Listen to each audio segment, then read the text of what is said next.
अस्सलाम वालेकुम।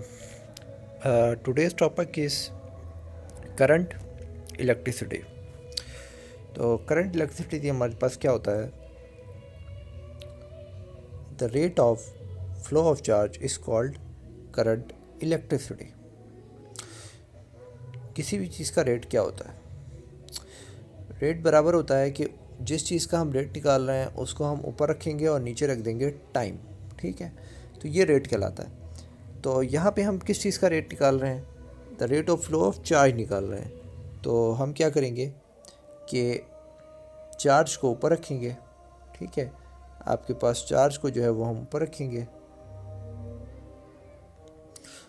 जैसे कि क्यू को हमने ऊपर रखा।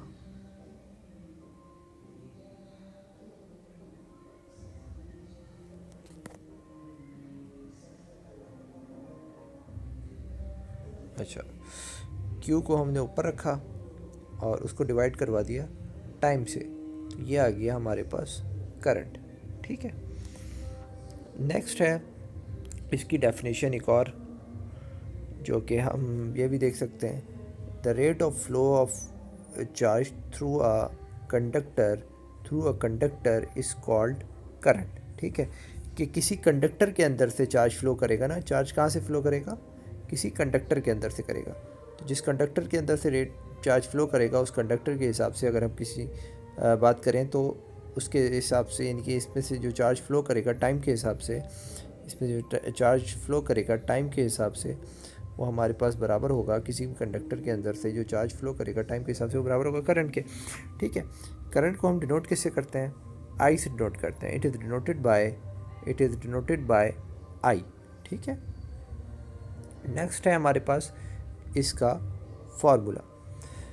फार्मूला कैसे निकालेंगे, अगर हमारे पास चार्ज जो है वो, अगर हमारे पास जो चार्ज है उसको हम क्यू ले लें और क्रॉस सेक्शनल एरिया से का हम टाइम को जो टी ले लें, किसी भी क्रॉस सेक्शनल एरिया से जो है वो टाइम चार्ज गुज़र रहा है और टाइम भी गुज़रता जा रहा है, तो हमारे पास जो फार्मूला आएगा करंट का वो बराबर आएगा आपके पास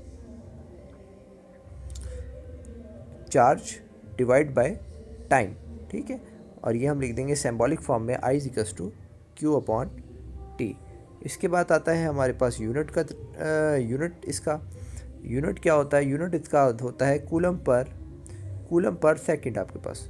ठीक है, क्या होता है, कूलम पर सेकंड, ये यूनिट आपके पास लिखा हुआ है कूलम पर सेकंड, इसका यूनिट लिखा हुआ है। ठीक है, नेक्स्ट आता है इसके स्मॉलेस्ट यूनिट। तो स्मॉलेस्ट यूनिट भी होते हैं मिली एम्पियर, माइक्रो एम्पियर। ठीक है, यूनिट कैसे आया, चार्ज का जो यूनिट होता है वो होता है हमारे पास कूलम और टाइम का यूनिट होता है वो होता है सेकंड। तो इस तरीके से ये आ गया कूलम पर सेकंड। ठीक है, और ऐसा यूनिट करंट का क्या होता है, एम्पियर होता है। ठीक है, ये आपके पास लिखा हुआ है ampere, after the name of French scientist Andre Marie Ampere. Andre Marie Ampere के नाम से इसका जो यूनिट है वो, क्योंकि एम्पियर्स ने जो है करंट को सबसे पहले दरियाफ्त किया था, तो इसलिए इसका जो यूनिट है उसी के साइंटिस्ट के नाम पे है आपके पास एम्पियर। ठीक है, नेक्स्ट हम आते हैं इसकी टाइप्स के ऊपर। तो करंट की हमारे पास जो टाइप्स होती हैं ना, वो दो टाइप्स होती हैं, एक होता है डायरेक्ट करंट और एक होता है अल्टरनेट करंट। ठीक है, तो डायरेक्ट करंट और अल्टरनेट करंट में फ़र्क क्या है, डायरेक्ट करंट हमारे पास करंट होता है जो स्ट्रेट लाइन में ट्रेवल करता है। ठीक है, ऐसा करंट जो स्ट्रेट लाइन में ट्रेवल कर रहा है उसको हम कहते हैं डायरेक्ट करंट। ठीक है, जैसे कि ये करंट है, ये सिर्फ स्ट्रेट लाइन में, इलेक्ट्रॉन जो है यहाँ से चला और ख़ुद यहाँ से चल के यहाँ पहुँच गया। ठीक है, पॉजिटिव चार्ज यहाँ से चला और पॉजिटिव चार्ज चल के यहाँ पहुँच गया, तो ऐसा जो करंट होता है वो कहलाता है हमारे पास डायरेक्ट करंट। और एक ऐसा करंट जो एक साइड पे भी जाता है और दूसरी साइड पे भी जाता है, जैसे कि वो होता है हमारे पास अल्टरनेट करंट। ये लिखा हुआ current flow which in both direction is called alternate current. अब ये बोथ डायरेक्शन कैसे फ़्लो करेगा, तो अल्टरनेट करंट असल में जो है वो कुछ इस टाइप से होता है, वेव बनाता है, तो ऊपर भी फ़्लो करता है और नीचे भी फ़्लो करता है। ठीक है, अच्छा, इसके बाद है हमारे पास a current in which the energy both are move energy and sorry charge and energy both are moving, ये charge and energy both are moving from one place to another place, from one place to another place is called direct current. और वो वाला current जिसके अंदर जो है वो charge एक जगह से दूसरी जगह नहीं जाता, लेकिन एनर्जी एक जगह से दूसरी जगह जाती है, the current in which the energy is moving from one place to another and charge is performing to and fro motion is called vibratory motion. तो ऐसा जो करंट होता है वो अल्टरनेट करंट कहलाता है। अब अल्टरनेट करंट में होता है कि आपके पास चार्ज ऐसे ऐसे मूव कर ऐसे हिलता रहता है, ठीक है, वाइब्रेशन करता रहता है, ठीक है। और वाइब्रेशन करने के बाद अगर मैं आपसे ऐसे समझाऊं कि ये इस एक इलेक्ट्रॉन है, दूसरा इलेक्ट्रॉन है, तीसरा इलेक्ट्रॉन है, इस इलेक्ट्रॉन ने अपनी जगह से वाइब्रेशन की तो इस इलेक्ट्रॉन को भी वाइब्रेट कर दिया, फिर इसने इसको कर दिया, अप टू सो ऑन, जैसे भी लाइन चलती जाएगी सब एक दूसरे को वाइब्रेट करते जाएंगे। कोई इलेक्ट्रॉन अपनी जगह से यहाँ से उठ के यहाँ नहीं जाता, ठीक है, एक इलेक्ट्रॉन उठ के यहाँ से यहाँ नहीं जाता, लेकिन वो अपनी जगह पे सिर्फ वाइब्रेट करता रहता है। तो ये जो हमारे पास वाइब्रेशनरी करंट होता है ये कहलाता है अल्टरनेट करंट, ठीक है। अल्टरनेट करंट की ये दूसरा डिफरेंस हो गया। इसके बाद आपके पास जो नेक्स्ट डिफरेंस है वो है current in which the quantity of resistance is greater than the direct current. ऐसा करंट जिसके अंदर रेजिस्टेंस की क्वांटिटी बड़ी होती है वो डायरेक्ट करंट कहलाता है, ठीक है। रेजिस्टेंस की क्वांटिटी बड़ी होती है वो डायरेक्ट करंट कहलाता है, और जिसके अंदर रेजिस्टेंस की क्वांटिटी कम होती है वो अल्टरनेट करंट कहलाता है, ठीक है। अच्छा, अब हमारे पास वेव बनी हुई है यहाँ पे, ये डायरेक्ट करंट की वेव्स हैं और ये अल्टरनेट करंट की वेव्स आती हैं, ठीक है। तो ये दो टाइप्स की वेव्स हैं। नेक्स्ट हम आ जाते हैं कि डायरेक्ट करंट की दो टाइप्स और होती हैं, एक कहलाता है कन्वेंशनल करंट, एक कहलाता है इलेक्ट्रिक करंट। तो कन्वेंशनल करंट क्या होता है? कन्वेंशनल करंट यहाँ से हम समझ लेते हैं। कन्वेंशनल करंट होता है आपके पास जो करंट प्लस से माइनस की तरफ जाता है वो कन्वेंशनल करंट होता है, और जो करंट माइनस से प्लस की तरफ जाता है वो कहलाता है इलेक्ट्रिक करंट। जो करंट माइनस से प्लस की तरफ जाएगा वो कहलाएगा इलेक्ट्रिक करंट, ठीक है। माइनस से प्लस की तरफ जिसकी डायरेक्शन होगी वो इलेक्ट्रिक करंट। ये माइनस की बैटरी का साइड है और ये प्लस का टर्मिनल है बैटरी का, तो माइनस से जो करंट प्लस की तरफ जाएगा वो इलेक्ट्रिक करंट या इलेक्ट्रॉनिक करंट भी कहते हैं इसको। अच्छा, इसके बाद हमारे पास ओम्स लॉ आ जाती है। ओम्स लॉ क्या कहती है? For a some physical quantity, for a some physical quantity हमारे पास for some physical condition the current passes through a conductor is directly proportional to the potential difference across its end, ठीक है। Simple अल्फाज में अगर कहें Ohm's law क्या आती है, आप अपने पास स्टेटमेंट नोट कर लें, the current is directly proportional to the voltage, ठीक है। ये इसकी आसान अल्फाज में मैंने आपको डेफिनेशन बता दी। तो ये कंडक्टर है, इस कंडक्टर की लेंथ एल है और इसके अंदर जो करंट पास हो रहा होगा वो करंट जो है वो इसके डायरेक्टली प्रोपोर्शनल होगा, किसके? इसके अंदर से जो करंट अगर इधर से ऐसे पास हो रहा है तो इधर जो है वोल्टेज जो अप्लाई हो रहे हैं इसके अक्रॉस डेल्टा वी, उस डेल्टा वी के डायरेक्टली प्रोपोर्शनल होगा या वोल्टेज के डायरेक्टली प्रोपोर्शनल होगा, ये हम कह सकते हैं।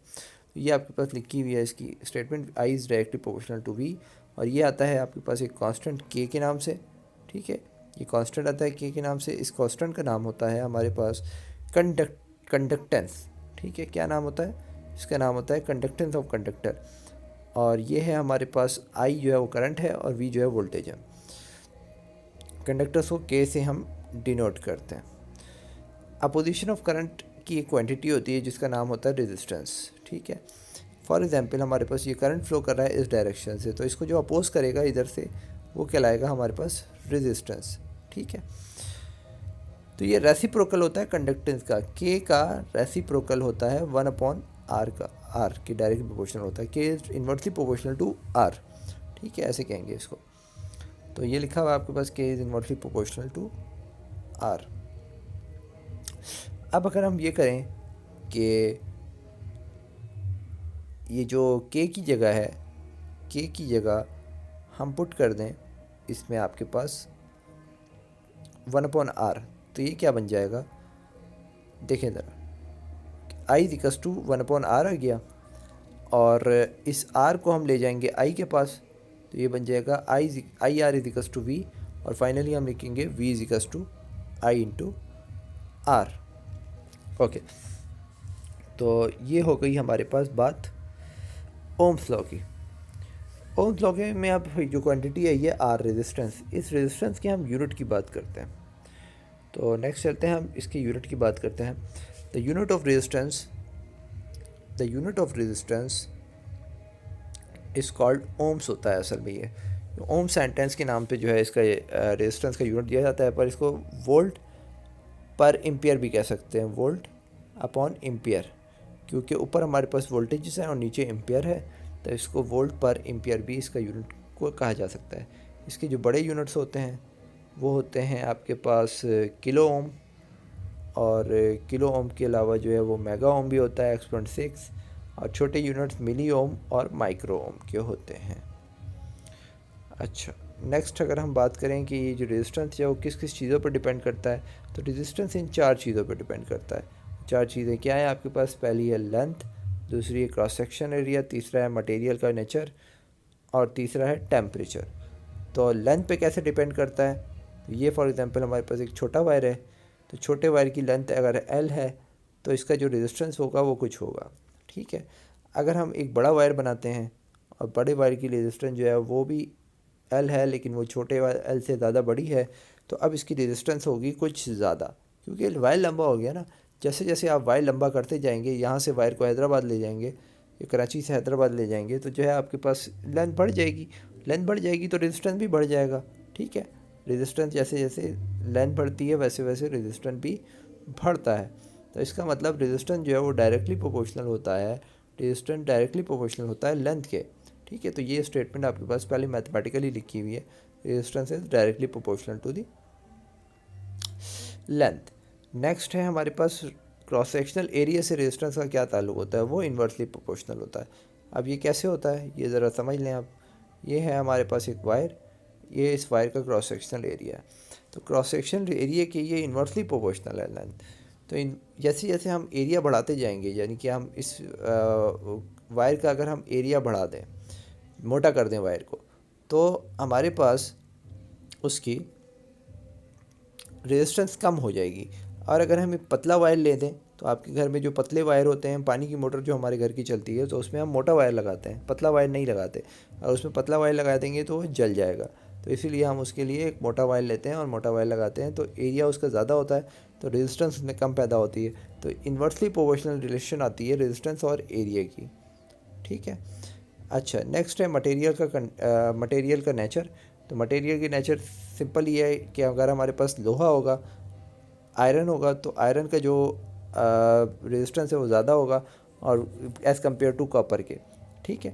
Resistance is also depends upon the nature of the material. जैसे कि टंगस्टन है उसका रेजिस्टेंस ज़्यादा होगा, कॉपर है उसका रेजिस्टेंस कम होगा। टेम्परेचर पे कैसे डिपेंड करता है? टेम्परेचर जैसे जैसे इंक्रीज़ करते जाएंगे तो जो रेजिस्टेंस है वो भी इंक्रीज़ करता जाएगा। अच्छा, अब इसके बाद हमारे पास एक छोटी सी डेरिवेशन है कि जो हमने रिलेशन निकाली हैं अभी, इन रिलेशंस को अगर हम कंपेयर करें कि R is directly proportional to L, R is directly proportional to A, तो यह आ जाएगा R is directly proportional to L upon A, और यह आ जाएगा R is equals to rho L upon A। तो ये रो एक हमारे पास कांस्टेंट आता है, ये रो बनाते हैं हम, सही है, ROW, ठीक है। ये रो क्या होती है? इस रो का नाम होता है रेजिस्टिविटी ऑफ कंडक्टर। क्या नाम होता है? Resistivity of conductor. अभी तक हमने के पढ़ा है कंडक्टेंस, एक आर पढ़ा है रेजिस्टेंस, अब हम एक पढ़ रहे हैं रो जिसका नाम है रेजिस्टिविटी, ठीक है। अच्छा, इसके बाद एक होता है हमारे पास सिग्मा, जो कि इन्वर्सली प्रोपोर्शनल होता है रो के, यानी कि बराबर होता है इक्वल, सिग्मा बराबर होता है 1 अपॉन रो के, ठीक है। ये सिग्मा क्या होता है? ये कहलाती है कंडक्टिविटी, ठीक है। जैसे रेजिस्टिविटी है तो इसका अपोजिट क्या होता है? कंडक्टिविटी होता है। तो ये 4 टर्म्स होती है असल में। अच्छा, नेक्स्ट अगर हम इसका फार्मूले के बाद देखें तो ये है हमारे पास formula, R is equals to rho L upon A। अगर एक हम गोल वायर की बात करें, क्योंकि जिस वायर का एरिया जो है गोल होता है, तो इसका मतलब सर्कुलर होता है, तो सर्कुलर एरिया का जो फार्मूला होता है वो होता है पाई R स्क्वायर। तो ये पाई R स्क्वायर हम नीचे एरिया की जगह पे पुट कर देंगे, फार्मूला आ जाएगा आपके पास R equals to rho L upon pi R square. Next है हमारे पास रेजिस्टिविटी की डेफिनेशन। रेजिस्टिविटी को हम निकालने के लिए इसी फार्मूले से हम निकालेंगे इसको। अगर हम क्या करेंगे कि रेजिस्टिविटी को एक साइड पे कर देंगे और बाकी सारे टर्म्स जो है वो दूसरी साइड पे ले जाएंगे, तो रेजिस्टिविटी आ जाएगा आर ए अपॉन एल के। ठीक है, जब ये आर ए अपॉन एल के आ जाएगा तो अब हम इसको डिफाइन कर सकते हैं। It means resistivity can be defined as the resistivity of cross sectional area per unit length is called resistivity. ठीक है, असल में ये यहाँ पे रेजिस्टेंस होगा, तो हम इसको ज़रा करेक्ट कर लेते हैं। ये आपके पास रेजिस्टेंस है, सही है, इसको आप करेक्ट कर लीजिएगा। The resistance of cross sectional area per unit length is called resistivity. ठीक है, और यहाँ पे आप लिखेंगे 1 मीटर स्क्वायर लिख लीजिएगा। ठीक है, 1 metre square cross sectional area per unit length, यानी कि 1 metre 1 ohm resistance 1 metre square area में से और 1 सेकंड के लिए गुजरे। 1 मीटर स्क्वायर एरिया है, 1 ओम उसकी कंडक्टर की रेजिस्टेंस है और 1 सेकंड के लिए करंट गुजर रहा है, तो जो क्वांटिटी होगी वो हमारे पास रेजिस्टिविटी की होगी। अच्छा, तो इसका यूनिट निकाल सकते हैं, तो ऐसे निकाल सकते हैं हम कि ohm metre square divide by M, ये बन जाता है ओम मीटर। मीटर से मीटर स्क्वायर कैंसिल हो जाएगा, तो ये ओम मीटर बन जाता है। डिपेंडेंस ऑफ टेम्परेचर, टेम्परेचर पे कैसे डिपेंड करता है, तो डिपेंडेंस ऑफ टेम्परेचर ऐसे करता है, इसको डिटेल में जब हम देखेंगे तो ये अगर हमारे पास एक एटम है, उसका एक क्या कंडक्टर है, उसके अंदर जो इलेक्ट्रॉन्स है उसकी काइनेटिक एनर्जी भी होती है। तो जैसे जैसे हम इसका टेम्परेचर इंक्रीज़ करते जाएंगे तो जो वाइब्रेशन है इलेक्ट्रॉन्स की वो बढ़ती जाएगी। ठीक है, इतनी बात अगर आपको समझ आ गई, तो अगर मैं आपको एक सिंपल अल्फाज में बताऊं कि अगर बहुत सारे लोग ऐसे ऐसे भाग रहे हैं और सब इस तरह से तेज़ी में जो है वो एक जगह हिल रहे हैं, तो क्या हो जाएगा, वहाँ पे जो है कोलिजन होगा। कोलिजन की वजह से टेम्परेचर और इंक्रीज़ कर जाएगा।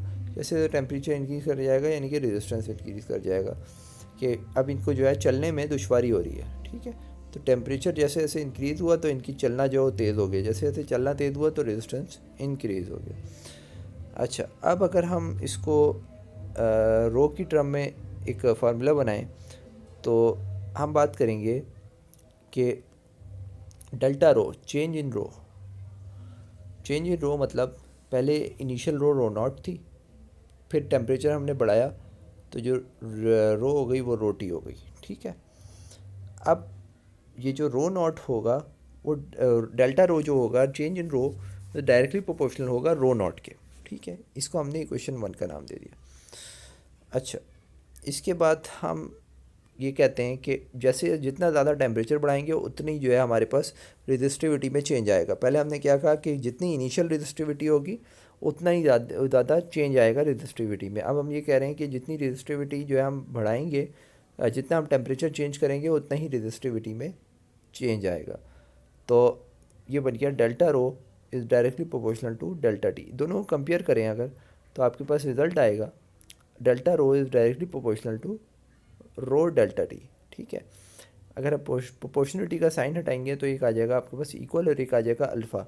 ये जो ये वाला ऊपर वाला जो अल्फ़ा आपको नज़र आ रहा है ये प्रोपोर्शनलिटी का, और नीचे वाली इक्वेशन में जो आपको नज़र आ रहा है ये अल्फ़ा नहीं है, ये प्रोपोर्शनलिटी का नहीं है, ये अल्फ़ा है। सही है, और अल्फ़ा क्या होता है, ये कहलाता है कोफिशिएंट ऑफ रेजिस्टिविटी। क्या कहलाता है, कोफिशिएंट ऑफ रेजिस्टिविटी। अच्छा, सिंस चेंज इन रेजिस्टिविटी जो है वो हमारे पास बराबर है इसके रो टी माइनस रो नॉट के, तो ये आ जाएगा आपके पास डेल्टा रो की जगह पे rho T minus rho naught आ जाएगा और alpha rho naught delta T अपनी जगह पे रहेंगे। ठीक है, तो नेक्स्ट स्टेप में आप इस रो को जो है वो इक्वल के दूसरे वाले साइड पे ले जाएं, तो दूसरे वाले साइड पे जब लेके जाएंगे तो ये बन जाएगा आपके पास rho T equals to rho naught alpha rho naught delta T. Rho naught को कॉमन निकाल लें तो फार्मूला आ जाएगा 1 plus alpha delta T, rho naught 1 plus alpha delta T. ये हो जाता है हमारे पास रेजिस्टिविटी का फार्मूला।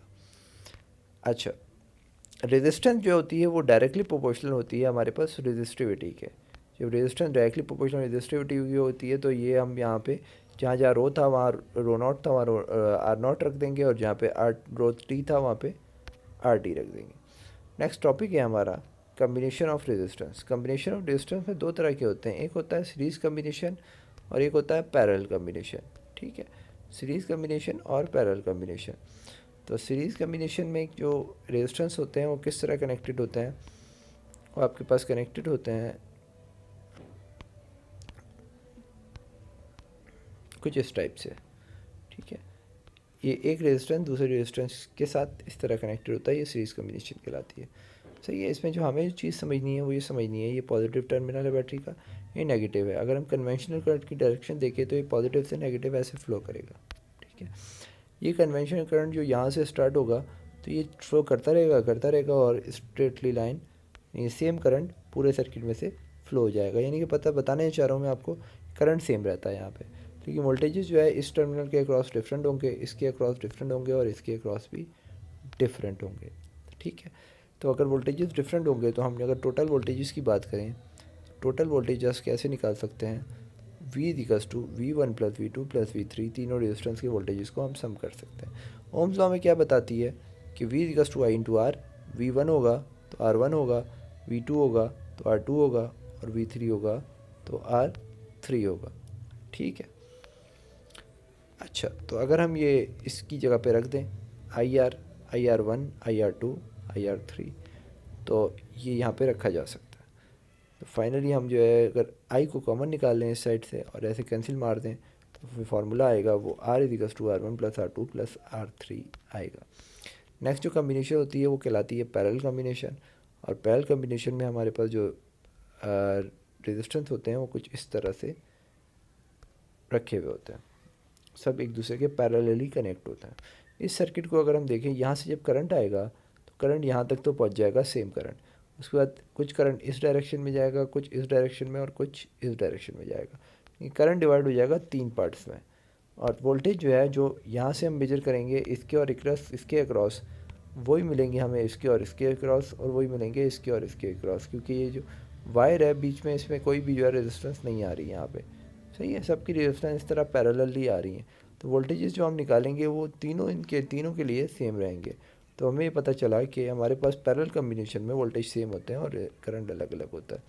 अगर ऐसा होता है तो टोटल करंट हम निकालेंगे I equals to I1 plus I2 plus I3, और ये निकालने के बाद V equals to IR formula use करेंगे, यहाँ से हम I की वैल्यू निकालेंगे, I equals to V upon R।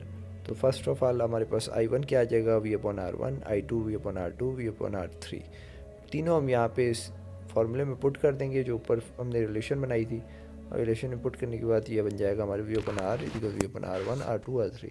V को हम कॉमन निकाल लेंगे, V को कॉमन निकाल के कैंसिल मार देंगे, तो ये बन जाएगा हमारे पास 1 upon R1 plus 1 upon R2 plus 1 upon R3।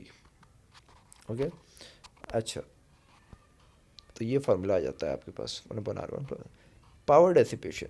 एक रेजिस्टर कोई आपके पास जो है वो लगा हुआ है रेजिस्टर, जैसे कि एक बल्ब लगा हुआ है, कुछ भी लगा हुआ है, तो उसके अंदर पावर डेसिपेट होती है, यानी कि पावर कंज्यूम होती है, तो उसको पावर डेसिपेशन कहते हैं। ये रेजिस्टेंस लगा हुआ है हमारे पास, ठीक है, इसमें पावर डेसिपेशन होती है। ये बैटरी लगी हुई है, बैटरी से जो करंट आएगा जैसे जैसे जब वो करंट इसमें से फ्लो होगा तो उसमें से कुछ वोल्टेज ड्रॉप्स हो जाएंगे, तो उस वोल्टेज जो ड्रॉप्स होंगे उसके अंदर कुछ पावर भी ड्रॉप होगी, तो उसकी अभी हम फार्मूला निकालते हैं।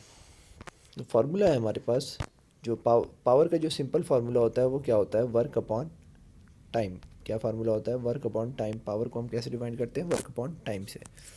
तो वर्क आपके पास जो है वो W है और टाइम नीचे टाइम आ जाएगा। ये फार्मूला लिखा हुआ है W equals to Q into V. जो हमने वोल्टेज डिफाइन करे थे वो ये था V equals to W upon Q, ठीक है, वर्क पर यूनिट चार्ज। तो अगर हम चार्ज को दूसरी साइड पे ले जाएं तो ये बन जाएगा W equals to Q into V. ये इस W की जगह पे आप पुट कर दें नेक्स्ट स्टेप में, और नीचे टाइम एज इट इज़ आ जाएगा। नेक्स्ट स्टेप में हम ये करेंगे कि ये जो आपको Q अपॉन T नज़र आ रहा है इसको हम सेपरेट कर लेंगे, क्योंकि करंट के बराबर होता है, इसको हम सेपरेट करके Q अपॉन T को I लिख देंगे, ठीक है। तो पावर का फार्मूला आ जाएगा VI। नेक्स्ट अगर हम ओम्स लॉ से दोबारा सब्स्टिट्यूशन करें इसमें, दोबारा सब्स्टिट्यूशन करें, P equals to I R, तो V की जगह पे आई आर पुट कर दें तो ये बन जाएगा आई स्क्वायर आर फार्मूला। नेक्स्ट ये है कि अगर हम इसी इक्वेशन 1 में जो ऊपर बनी थी हमारे पास, ऊपर वाली जो इक्वेशन 1 थी वी आई वाली, उसके अंदर आई की जगह पे V अपॉन आर रख दें। अगर हम आई की जगह पे V अपॉन आर रखेंगे तो ये बन जाएगा V square divide by R. ठीक है, तो ये 3 फार्मूले आ जाते हैं आपके पास पावर के। इसके बाद एनर्जी होती है, the electrical energy can be stored as a work energy dissipation equals to power as a work equals to energy dissipation equals to power dissipation multiply by time. ठीक है, power multiply by time equals to energy होती है। अब ये किस तरह आती है, ये हमारे पास जो बेसिक फार्मूला होता है पावर का वो क्या होता है, आपके पास जो बेसिक फार्मूला होता है पावर का वो बराबर होता है W अपॉन टी के। ठीक है, जो अभी हम पीछे भी पढ़ के आ चुके हैं। अगर W की जगह पे हम E रख दें और नीचे टाइम रख दें तो ये कहलाएगी पावर। और फिर फाइनली हम जो है वो E को जो टाइम को दूसरी तरफ ले जाएं पावर के पास, तो ये बन जाएगा हमारे पास E equals to P into T. Power के हमने जो फार्मूले पढ़े हैं वो 3 पढ़े हैं, P equals to V I, P equals to I square R divide by P equals to V square divide by. ये तीनों फार्मूले हम 1 बाय 1 अगर इसमें रख दें तो हमारे पास जो रिलेशंस आएंगी वो ये 3 रिलेशंस आएंगी। ठीक है, एक में वी आई रखा है, एक में आई स्क्वायर आर रखा है, एक में V square divide by R रखा है। ठीक है, इसका यूनिट की बात करते हैं तो यूनिट इसका जो पावर का जो यूनिट होता है वो जूल होता है, लेकिन इसका कमर्शियल यूनिट जो होता है वो होता है किलोवाट आवर। ठीक है, तो हम निकालते हैं 1 किलोवाट आवर किसके बराबर होता है। तो 1 किलोवाट आवर अगर आपने निकालना है तो आपने क्या करना है, 1 kilowatt is equals two kilo की जगह पे 1000 रख दें, किलो की जगह पे 1000 रख दें, आवर की जगह पे 1 आवर रखते हैं। ठीक है, नेक्स्ट स्टेप में आप किलो की जगह पे तो 1000 ही रखें और आवर की जगह पे 60 मिनट रखते हैं। अब हमें पता होता है 60 मिनट के अंदर हमारे पास 60 सेकंड होते हैं, 60 को 2 से इसको दोबारा मल्टीप्लाई करवा देंगे तो ये बन जाएगा आपके पास 3600। नेक्स्ट हम क्या करेंगे कि ये जो सेकंड आ रहा है यहाँ पे, अब ये सेकंड में कन्वर्ट हो गया, दोबारा से हमने 60 से मल्टीप्लाई करवाया और नीचे वर्क का यूनिट होता है जूल इंटू सेकेंड, दोनों को कैंसिल कर सकते हैं हम। तो फाइनली जो हमारे पास यूनिट आया वो आया 3600,000 जूल। ये इतने आ गई हमारे पास 1 किलोवाट आवर की वैल्यू, 1 किलोवाट आवर की वैल्यू है ये। अच्छा, 1 किलोवाट आवर जो है वो हम एक्सपोनेंट में लिख सकते हैं, एक्सपोनेंट 5 बनता है, 3.6 लिखेंगे तो एक्सपोनेंट हमारे पास 6 बनेगा। ठीक है, definition of kilowatt hour, the amount of energy delivered by a carrier in 1 hour when it is supplying energy at the rate of 1000 joule per second.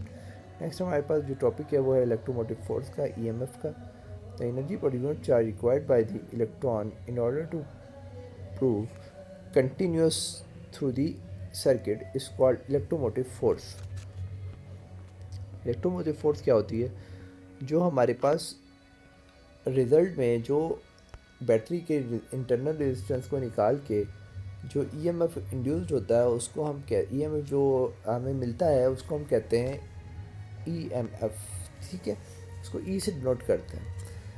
तो E equals to I R plus small I R होता है। अब ये small I are क्या होता है, ये इस के अंदर की बैटरी के अंदर की रेजिस्टेंस होती है असल में हमारे पास। ठीक है, तो फायरिंग फार्मूला जो ईएमएफ का, ये ईएमएफ ई है, ईएमएफ ई का जो फार्मूला आता है ये आता है capital I R plus small I are, जो बैटरी के अंदर की रेजिस्टेंस होती है वो इसमें ऐड कर देते हैं हम। ठीक है, कोई इस टाइप से, तो इस आई आर की जगह पे वी आ जाएगा और स्मॉल आई आर तो एज इट इज लिखा रहेगा। इसको इंटरनल रेजिस्टेंस कहते हैं स्मॉल आर को। तो ये आपके पास कुछ चीज़ें लिखी हुई हैं, इलेक्ट्रॉन, इलेक्ट्रोमोटिव फोर्स, ई, ईएमएफ, टर्मिनल वेलोसिटी और इंटरनल रेजिस्टेंस। ठीक है, इसके बाद हम इसके यूनिट पे आते हैं। तो इसका यूनिट होता है हमारे पास वोल्ट। नेक्स्ट हमारे पास कुछ इसके न्यूमेरिकल प्रॉब्लम्स हैं। तो ये आपके पास एक न्यूमेरिकल है, इसमें करंट दिया हुआ है 80 एम्पियर्स और टाइम दिया हुआ है आवर। तो हमने जो है चार्ज फाइंड करना है, ठीक है। तो ये डेटा हमारे पास बना हुआ है, चार्ज हमने फाइंड करना है। I=Q/T का फॉर्मूला लगाएंगे, जस्ट वैल्यूज पुट करेंगे और आंसर निकाल लेंगे। नेक्स्ट एक है हमारे पास 2 मीटर लॉन्ग का हैव अ रेजिस्टेंस, वायर है 2 मीटर लॉन्ग जिसका रेजिस्टेंस दिया हुआ है और इसके हमने डायमीटर फाइंड करना है। तो ये क्वेश्चन में का डेटा आप देख लें, लेंथ इज 22 मीटर और R इज 0.5 और रेजिस्टिविटी रो पे। डायमीटर डी हमने फाइंड करना है, तो फार्मूला हमारे पास बेसिकली ये होगा, R is rho L upon A की जगह पे पाई आर स्क्वायर रख देंगे, क्योंकि जो हमारे पास वायर होता है वो गोल होता है, तो cross section area pi R square होता है। हम नेक्स्ट क्या करेंगे कि जो पाई आर स्क्वायर है उसमें से स्मॉल आर को उस आर स्क्वायर को दूसरे वाले साइड पे ले गए और उधर से आर को इधर लेके आ गए, ठीक है। रूट को ख़त्म करने के लिए इन्होंने क्या किया है कि वो स्क्वायर को ख़त्म करने के लिए रूट लिया, ठीक है। और फाइनली आर की जगह पे, स्मॉल आर की जगह पे D/2 पुट कर देंगे, ठीक है। और ये जो 2 है ये चला जाएगा दूसरे वाले साइड पे, तो ये बन जाएगा आपके पास D=2√ρl/πr²। फाइनली बाकी सारी हम वैल्यूज पुट करेंगे और आंसर निकाल लेंगे। न्यूमेरिकल है, 6 एम्पियर करंट दिया हुआ है, वोल्टेज दिए हुए हैं, एनर्जी दी हुई है, टाइम दिया हुआ है और एनर्जी वगैरह फाइंड करनी है हमने जूल में, किलोवाट आवर में। इसका रिक्वायर्ड डेटा है। P=VI होता है, तो ये तो सिंपल है, VIT हमारे पास एनर्जी होती है, तो ये भी निकालें। 1 किलोवाट आवर 36 होता है। तो क्या करेंगे हम, जो आंसर आया है ई का उसको हम डिवाइड करवा देंगे, जो ई का जो आंसर आया है उसको हम डिवाइड करवा देंगे 3.6 x.6 से, तो ये आ जाएगा हमारे पास किलोवाट आवर में आंसर। नेक्स्ट है, एक करंट दिया हुआ है, दूसरा भी करंट दिया हुआ है, I1 I2 दिए हुए हैं थ्रू 2 वायर्स की बात हो रही है। पोटेंशियल डिफरेंस 60 दिया हुआ है across the end of the another wire has a potential difference of, दूसरे वायर के लिए जो है पोटेंशियल डिफरेंस की वैल्यू जो इन्होंने दी हुई है वो 120 दी हुई है। तो दोनों पोटेंशियल डिफरेंस की वैल्यू दी हुई है और पूछ रहे हैं कि इसमें हमारा जो क्वेश्चन है, क्वेश्चन में मालूम क्या करना है, मालूम ये करना है, कंपेयर करना है rate H V passes through each wire, power पास कितनी कंज्यूम हो रही है एक वायर के अंदर, ये हमने फाइंड करना है, ठीक है। अच्छा, तो P=VI ये फॉर्मूला लगा के हम P2 V2 भी निकाल लेंगे। P1/P1 निकालने को कहा था, तो रेशो हम बता देंगे V1/V2 इंटू I1/I2। वैल्यूज़ जो हमें गिवन है वो हम डाल लेंगे, तो ये कुछ आंसर आ जाएगा, 1 आ जाएगा इसका। The wire is carries current दिया हुआ है और टाइम दिया हुआ है 1 सेकेंड, तो हम इसे जो है वो चार्ज निकाल लेंगे। इलेक्ट्रॉन की जो है हमारे पास वॉट में इसकी एनर्जी दी हुई है, इसके वोल्टेजेस दिए हुए हैं, हमारे वोल्टेजेस गिवन है और वॉट में एनर्जी गिवन है, वॉट में पावर गिवन है, सॉरी पावर गिवन है और वोल्टेजेस गिवन है। तो हम क्या फाइंड कर सकते हैं यहाँ से, करंट फाइंड कर सकते हैं। करंट ही फाइंड करने को बोला है, P=VI लगाएंगे, I=P/V करके वैल्यूज डाल के आंसर निकाल लेंगे। नेक्स्ट कम्बिनेशन ऑफ रेजिस्टेंस है, 20 40 50 हमारे पास कम्बिनेशन दिए हुए हैं रेजिस्टेंस के, और साथ ही हमारे पास पावर भी दी हुई है, पावर सोर्स की पावर भी दी हुई है। तो इक्विवेलेंट रेजिस्टेंस हमने फाइंड करनी है और सेट ऑफ रेजिस्टेंस के लिए ये जो नीचे आपके पास सेट्स बना हुआ है, इस सब के लिए इक्विवेलेंट फाइंड करनी है। तो ये 20 40 50 ओम के रेजिस्टेंस है, सबका डेटा बनाएंगे और सबके लिए करंट भी फाइंड करना है। सबसे पहले 1/R वाला फार्मूला लगा के तीनों की रेजिस्टेंस रख के आंसर निकाल लेंगे। आंसर लास्ट में ऊपर लेके जाते हैं, ये आपको याद होना चाहिए। अच्छा, I1 के लिए जो है वो हम R1 रखेंगे और I1 निकाल लेंगे, I2 के लिए R2 रखेंगे और I2 निकाल लेंगे, इसी तरह I3 के लिए भी रखेंगे और I3 निकाल लेंगे।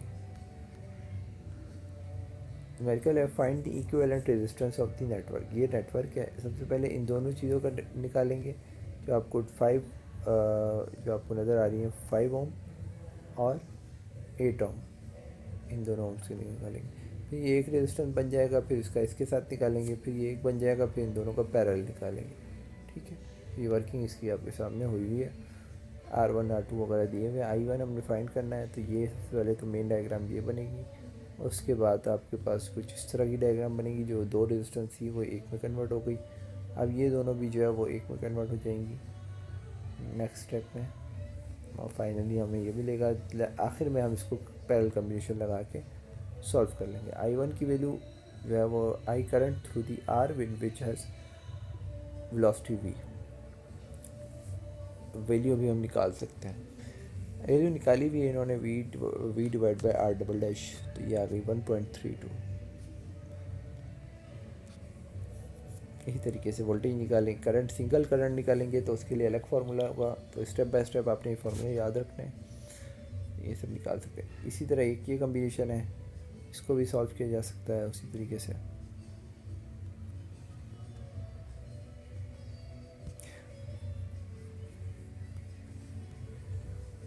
ये नेटवर्क जो है वो ग्रेजुअली इसमें कमी लाई जा रही है। फाइनली इसका आंसर आ गया। सोर्स पोटेंशियल डिफरेंस दिया हुआ है, इंटरनल रेजिस्टेंस भी दिया हुआ है, तो इलेक्ट्रोमोटिव फोर्स फाइंड करनी है। इलेक्ट्रोमोटिव फोर्स जो है वो आपने फाइंड करनी है, और इसमें रेडियस भी फाइंड करना है, वेलोसिटी भी फाइंड करनी है, या वोल्टेज फाइंड करना है। नेक्स्ट आपके पास कुछ और न्यूमेरिकल्स हैं बैटरी के हिसाब से, ये हैं कुछ न्यूमेरिकल्स आपसे हो जाएंगे, कुछ नहीं हुई। ये एक और नेटवर्क है, इसको सॉल्व करना है। नेक्स्ट ये फिलामेंट लगे हुए बल्ब के, उस पर वर्किंग करनी है। फिर जो आपको प्रॉब्लम्स होगी वो हम जो है वो सॉल्व करेंगे।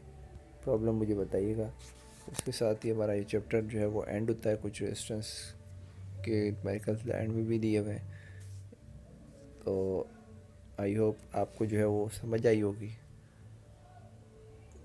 तो ये जो हमारा जो टॉपिक था वो था इलेक्ट्रोस्टैटिक का।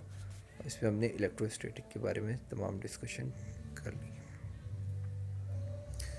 नेक्स्ट इसके बाद जो हमारा टॉपिक आता है वो आता है करंट के बाद एसी करंट का टॉपिक आता है।